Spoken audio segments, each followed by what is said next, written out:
Okinde onego chul to gionge pesa. Pesa osebet ka dhi e counties to nitie gik mitimo gi pesa no. Kuma ok ayie kode ni petition ni kata ka odwa curb corruption, ing'eni okil kotimo tije to oyudo pesa no, en ok en part of this corruption. Jok madiere gi ema koro onego ne kaka ikonyo wachgi. Nikech ing'eni petition ni at the end hinyo ng'ama onego bed protected from this corruption. Yeah. Ando ka janeno amoro bende penjo moro ka ong'isa ka ni Joyce penjna Okinde ma intiere godo to e kinde makoro Okinde gi bende koro gidwaro ratiro margi ka gidwaro chudo to Law Society of Kenya kata LSK nitiere kod ting' mane ahinya nyate wechego mago mag telo makare kod wechego mag neno ni omenda otigo de yo makare mano biluongo kanyo kod dho ngere ni weche mag governance kaachiel kod accountability. Wakili Oyuga kapod an kuome. LSK nigi branches kendo it is devolved. Koro lakini ing'eyo ni mana kaka ne wawacho wach contracts. LSK ok nyal chako donjo each individual case.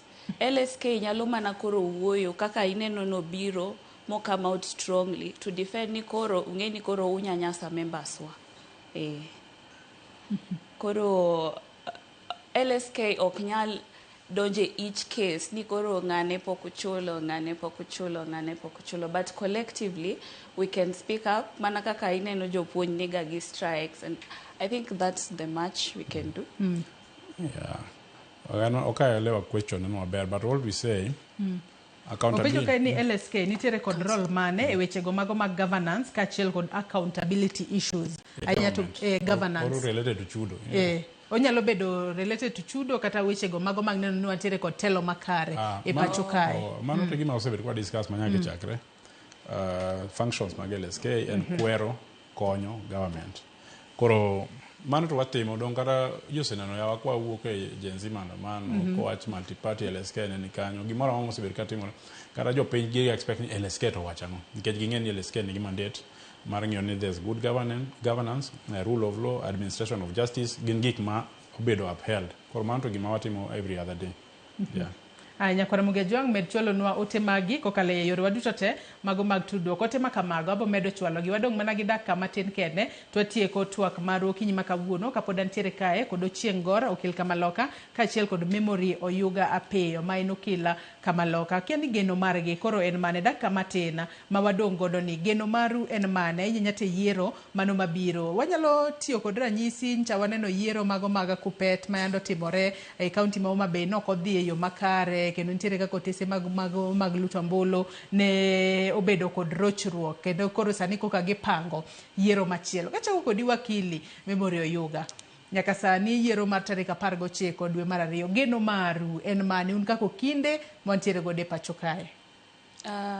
Erokamano Joyce, geno marwa mokwongo wadwaro LSK madhi chung' motegno, especially general elections madwa biro ni. Nige ok wadwa repeat mar 207, wakia gima dhi timre. Koro wadwa ni LSK nyalo chung strong kaka Gornya wacho ni nitiere seasons mopogre to LSK has to adjust.